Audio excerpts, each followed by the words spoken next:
Don't bring the fire yet. Yeah, well, the fire can come in now because I started recording. Oof. Yeah. Yeah, I don't really know what to say. Or put that text. Oh, I'm getting a call. Why is someone calling me right now? All right. You could pick up. Oh, you muted yourself? Okay. No, sure, fine. I'll do the intro by myself. That's all right. Welcome. Welcome to the Icarus idea.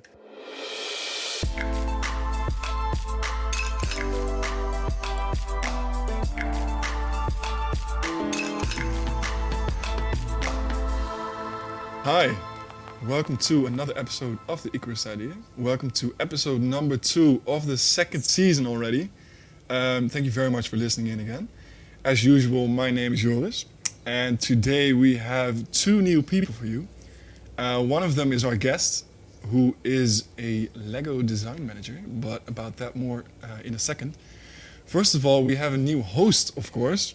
I think you already know him from our Instagram a little bit.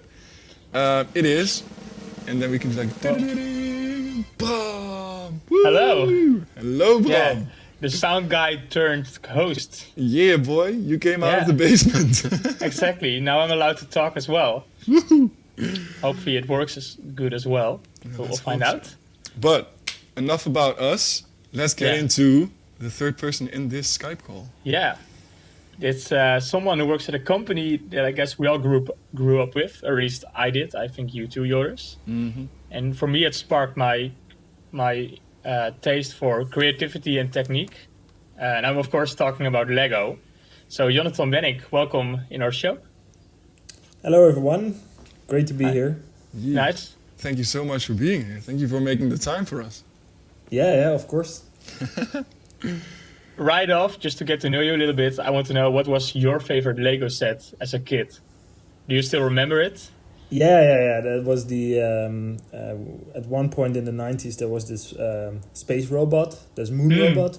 Yeah. That you could. They had the space theme, and there was this really big kind of robot with all sorts of functions, and yeah, I just loved that. Space robot? I don't know it, to be honest. What is it? Like, I think it's generally considered as one of the uglier sets that the company has ever done, but I just loved it as a kid. Yeah. You shouldn't judge a Lego by its appearance, I guess. Now, maybe just start at the very beginning and ask, how did you end up at Lego? Oh, yeah. I think that's not that straightforward, though, because you first did something else, right, Jonathan? After my study industrial design, I started my own kind of design agency just as a freelancer, and that grew into one time we had like 3 designers, and that was becoming a little bit stressful because at one point you're only doing like acquisition, so you're trying to get new jobs and not much design work.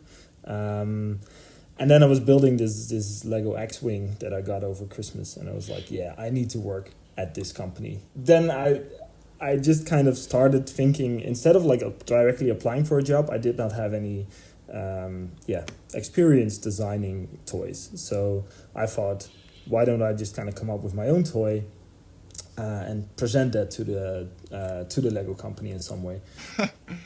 And they were like, yeah, sure, come on by. And then you pitched it, and then you got the job? Yeah, and to be honest, like my friends and family at the time, they thought I was going absolutely crazy.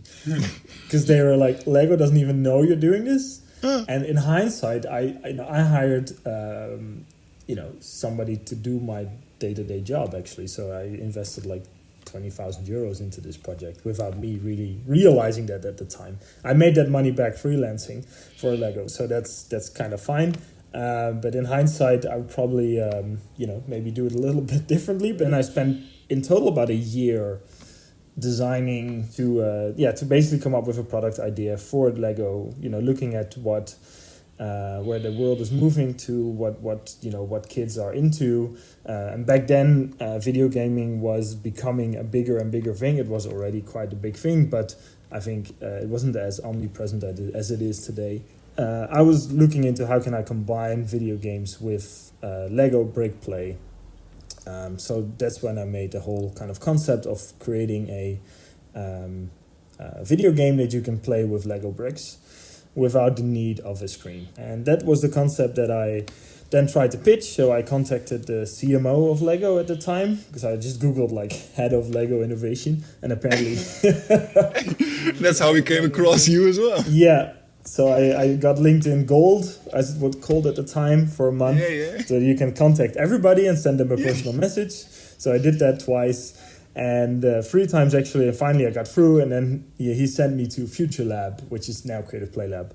And I paid a friend of mine a couple of crates of Grolsch beer, and I made a prototype and presented it. And then 2 weeks later, I was working for Lego as a freelancer. Wow.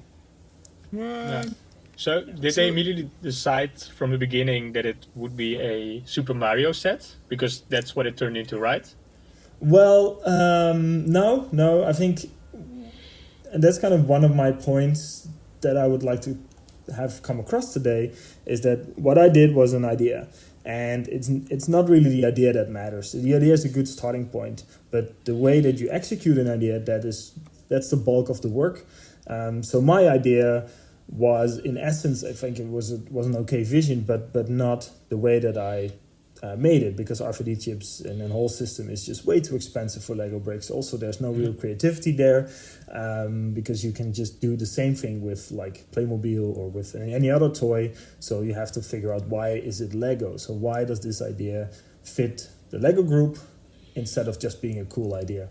So my idea actually never got made. But I think for me, that wasn't also the point. It was just the point of saying, this is who I am. This is what I can do. I can work for you somehow. Yeah. I think that's a very valuable lesson as well. Because I feel like what you're trying to say is that it's not the idea you have, it's the relation between the company that you're pitching it to and the idea that you have, right? Yeah. It's about why does it fit to them? Exactly, yeah. And then why does it fit the processes that are at that company? Why does it fit the brand or the type of products that they want to build? How does it fit the people that work there? It's just so much more complex. We get a lot of people who have really cool ideas, and of course we have an idea platform now where people can share those ideas.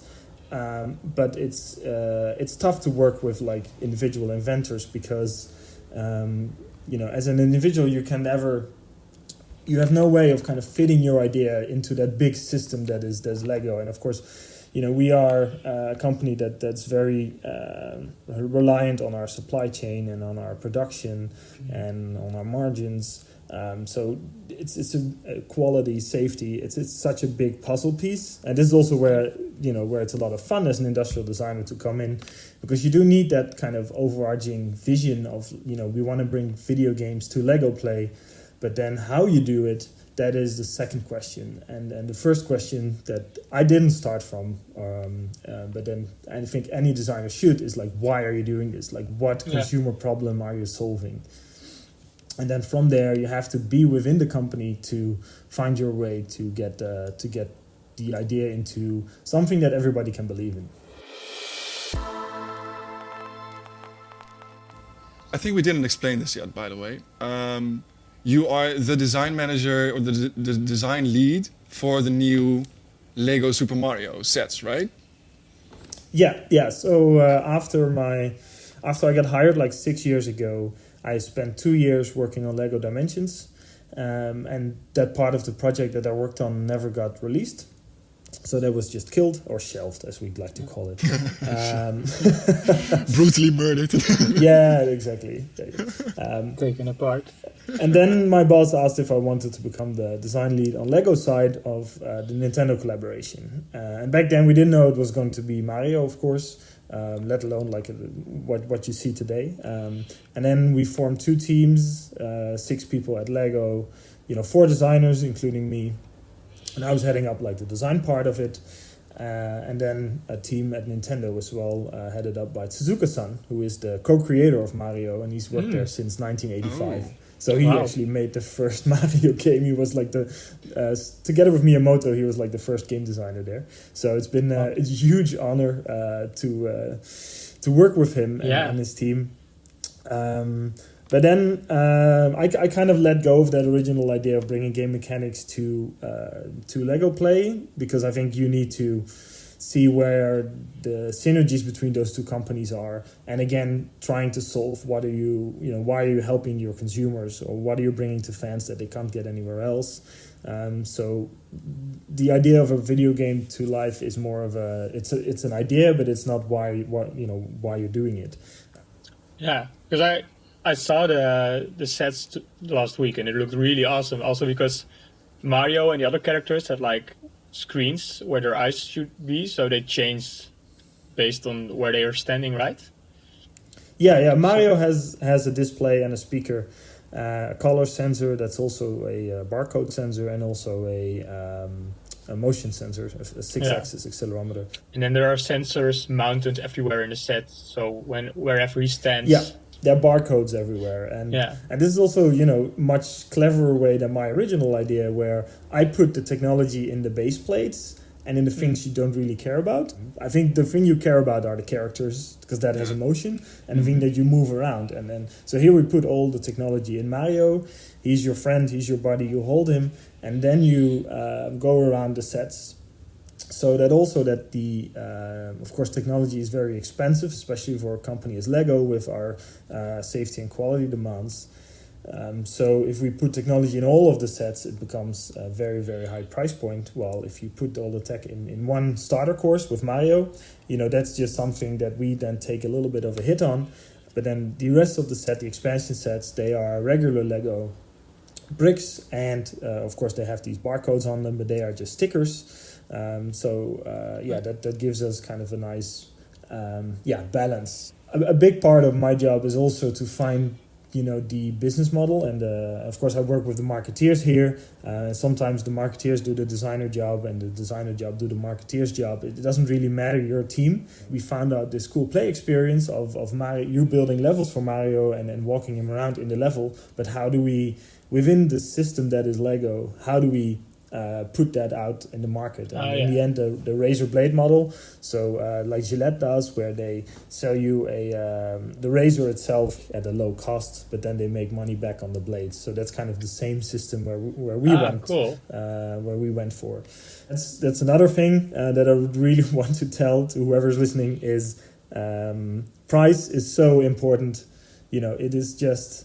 It's something that we don't really do on the university a lot. Maybe that has changed. But my marketeer, he said, Lego Mario can't cost more than $70. And I was like, yeah, but what if we put a rechargeable battery in so, the play would last longer? Or what if we put a vibrator motor in or a microphone so you can talk to Mario? It would become much, maybe a better product. And he said, yeah, but then it's going to become over $100 and then it's not going to become this Christmas gift item anymore. Yeah, that must be a really bit of a struggle then against you and a marketeer. I guess you would have the creative freedom, while he just puts down the idea, said no, it costs too much money. But I think in the end we all have the same goal. So what we wanted to do is to reach millions of kids. You don't do that by outpricing yourself in the market. And we wanted to, spark creativity through the interactive play that Nintendo has. So we did agree that there needs to be some sort of technology in there. But I find it's very inspiring to have that constraint of saying it can only cost this much, or we have to make so many of them, or it has to use this material. I think, if you are brainstorming and you can do anything in the world, it just becomes something that no one can ever benefit from. You might be designing this perfect unicorn that you can never ever sell. And I think it's much more rewarding to be able to, get that experience out there to as many people than maybe taking pride in it is the ultimate toy. So I think the ultimate toy is something that's available for everyone, or at least for a lot of people. Yeah.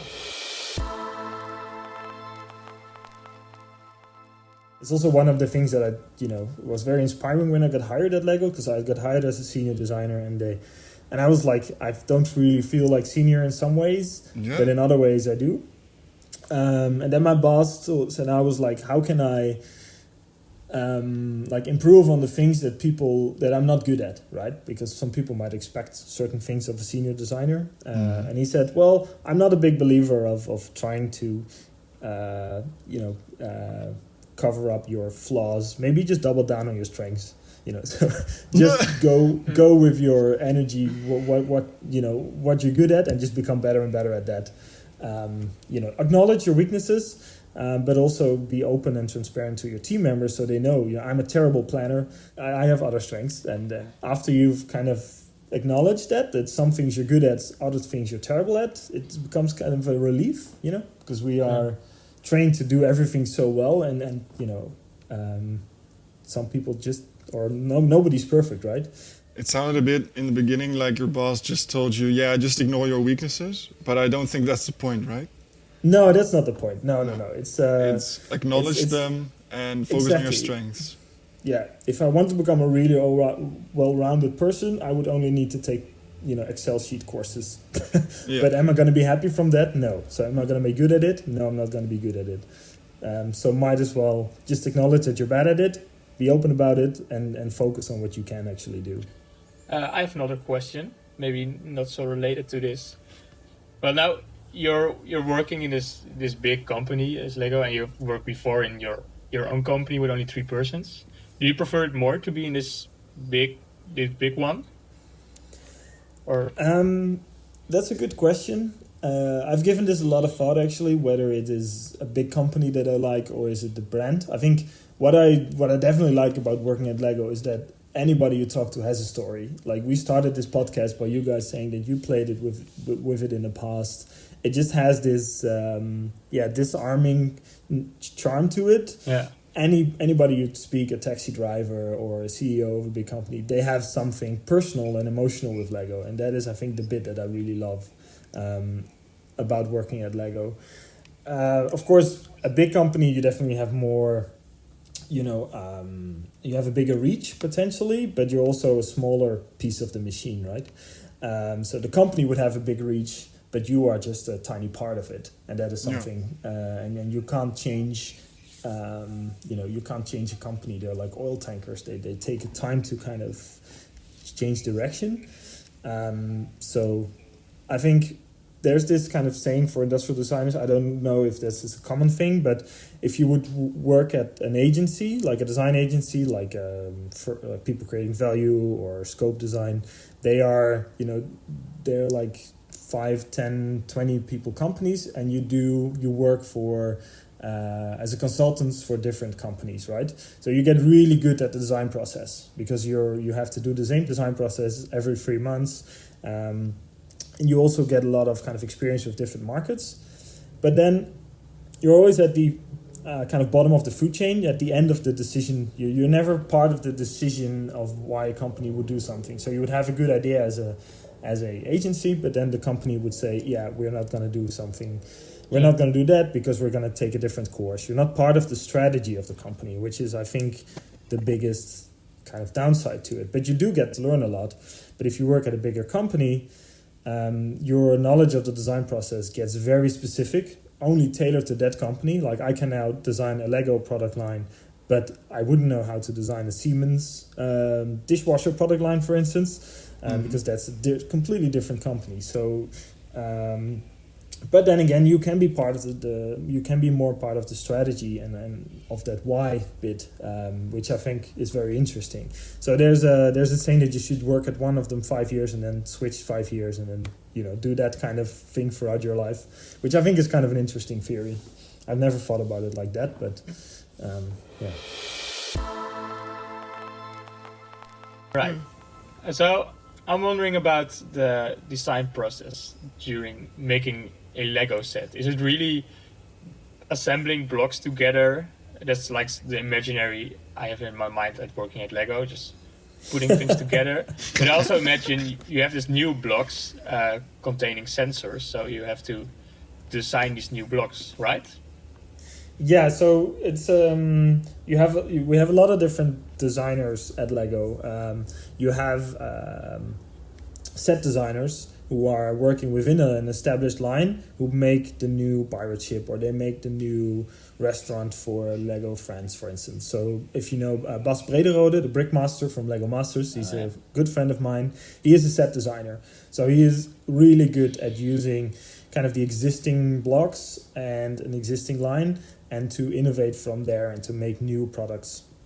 You also have element designers who, if within one of those lines they need a new type of element, so to make like a roller coaster system, we have a design lab for that focuses on how to create new Lego blocks, but also it has to be backwards compatible 50 years, right? So there's of course a big challenge there. Then we have a product technology department who actually design the blocks with all the sensors in it. So Lego Mario is also designed by that product technology department. And then we have Creative Play Lab, where I work. And what we do is we consider ourselves a little bit of the pirates, because, you know, we are a little bit outside. We're inside the company, but we should have this outside perspective of like, what is the market moving towards, how our kids are spending their time, what are kind of the meta trends in the world. And we are kind of the guardians to make sure that in 5 or 10 years, Lego is still relevant for kids who are on Instagram or TikTok nowadays, right?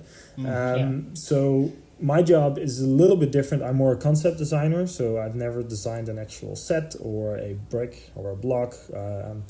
I've never opened like SolidWorks or Siemens NX in my time. I'm kind of a PowerPoint guy, you could say. Oh, damn. What we do, yeah, that sounds bad, but you know, no judgment. It just sounds bad, to be honest. Yeah, That's it. Yeah, full stop. Yeah.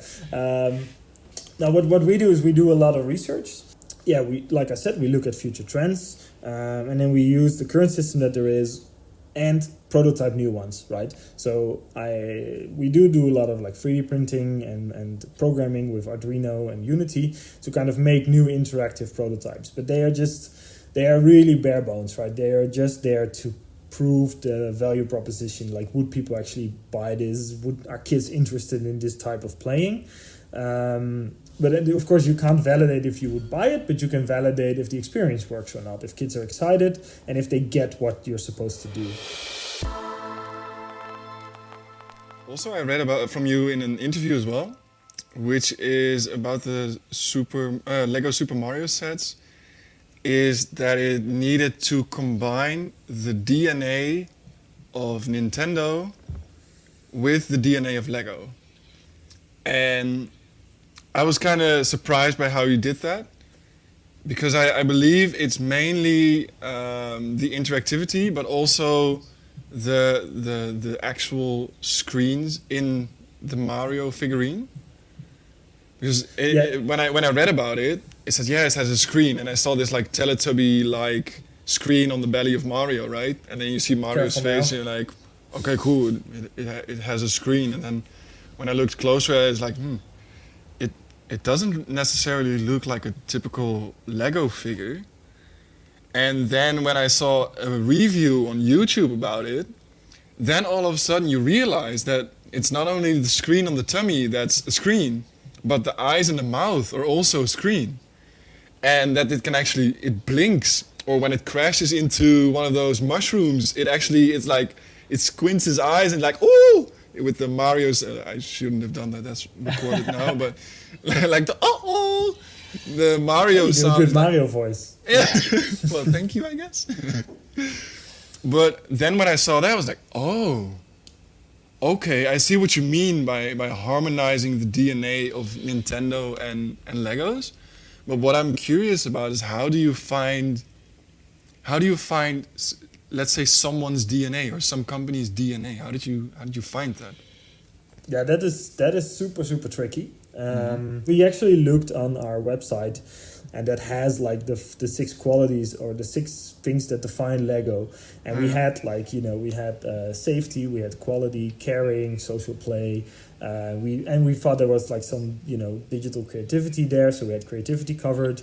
But the one thing that defines Lego as a company is you put 2 bricks together and you create something new. And we didn't have that. So in the end, that was the Lego DNA that we were missing in that concept. And we also looked at the Nintendo company profile, and then we kind of worked through that to find what was our new, our combined DNA. And luckily, there's a lot of overlap because both Nintendo, they have high standards for safety, quality. They make family-friendly products, products that are very simple and intuitive to use. So there was a lot of overlap there, but yeah, we had to work our way through finding that balance. And that's also what I can recommend if you're going to work at a company. Like you said, you always try to find, if you're pitching ideas or if you're going to work somewhere, what is their brand? And of course, Lego is a big brand, but any company has something that they want to do in the world, something that they want to either change, make better, a kind of unique thing that they feel they can offer that nobody else can. Yeah. And if you're aligned with that, if somebody has that vision in that company, it's a good place. Otherwise, get out of there. Yeah. Oh yeah. You also just mentioned finding the balance. Was it hard to find it between Nintendo and Lego? When we just started working with Nintendo, we had this scala of ideas, and one of them was this interactive figure. Like it was 3x3 studs, so very tiny with a display, like painted on it with just a marker, right? And it was supposed to be a display, but we all kind of fell in love with that idea. So then we made a prototype, and we made like some Arduino code over the summer. And we had a prototype of like the display figure. So it was really just an idea on a sketch, and that triggered all of us to say, that's kind of interesting. Let's follow that. So it was really like a gut feel. But then we actually, Lego, we made most of the prototypes in that phase. And what we kind of did is we made really kind of Nintendo-like prototypes. So you could play kind of Wii Sports-like games with this figure because it has a motion sensor. You could dance together. You could run around the room. You could kind of put different bricks on it, and would trigger like a new kind of mini game. And we tested that, and kids went absolutely crazy for it. We all kind of loved the products, but then we presented it to the member of the board and the head of the board of the Lego company, who don't normally get involved with product development, but this was kind of the owner's son. And he was like, it's good that you got kids excited, but why is this Lego play? What problem are you solving for our consumers? Like, why? Because there's no creativity there. The brick didn't matter in that concept. So we went way too far to Nintendo's side.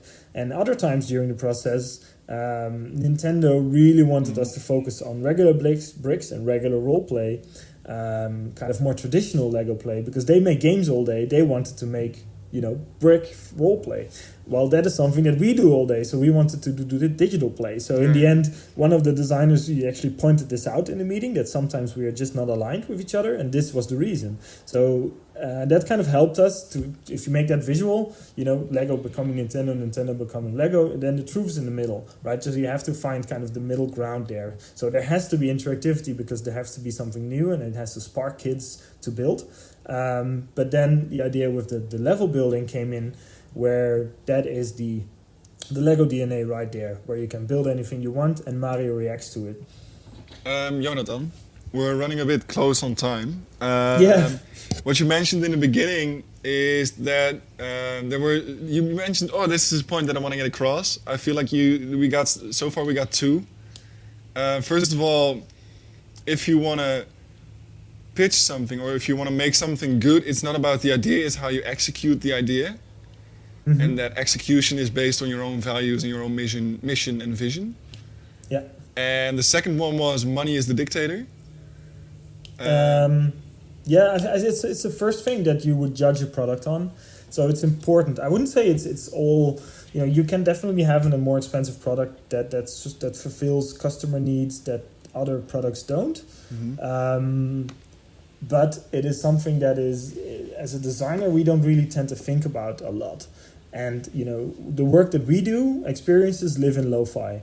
So you don't need to have the latest camera or the best accelerometer. You can probably just live with more cost effective, let's put it like that, components. And it's just a cool challenge. For me, it's a cool challenge because if everything is just always possible, it's not fun, right? And Fair enough. Then it loses the puzzle effect, so to say. yeah, exactly. But is there another point that you really want to get across? We still got a few minutes. Are you allowed to tell us if you are working on a new project or? Well, yeah, I'm working on a new project, so and it'll probably be again 3 or 4 years, Damn. and that's just kind of how long. That's not standard for Lego, but if you want to do something that is really, really different, and I want to work with embedded technology, I think there is just a lot of magic in it. Yeah. Other people, colleagues of mine, they work a lot with augmented reality. But I just love the feeling of touching the bricks and making them interactive, and using both hands in that process because it's the most intuitive way. So, and if you want to do that kind of stuff at a big company that's very kind of process oriented and and safety and quality oriented, then it just takes a while. So. Yeah, be on the lookout for in 2023 or 4. Then I probably can tell you more. Then we have a new interview. Yeah. Exactly. All right. Then let's finish off with that. Jonathan, I would like to thank you very much for the time that you made free for us. I'm very glad that we got to talk to you. Learned a lot. Found it very interesting. Thank you very much. Awesome. Yeah, happy to be here. And I hope that somebody can kind of appreciate or learns a thing or two. Definitely. And if somebody has any questions or something, you could just reach out to me on LinkedIn. Oh, yeah? Oh, that's You don't pretty need LinkedIn Gold for that. All right. Thank you very much for listening. As always, if you have any feedback, if you got any questions, if you want to know something, you got some ideas, let us know. We got Instagram, as you probably or might already know. It's Search for the Icarus idea. yeah, just search for the Icarus idea. You'll find us. Send us a DM. And with that, we'll see you in the next episode. Yeah. Woo! And then the tune comes in. I think. Right? Yeah.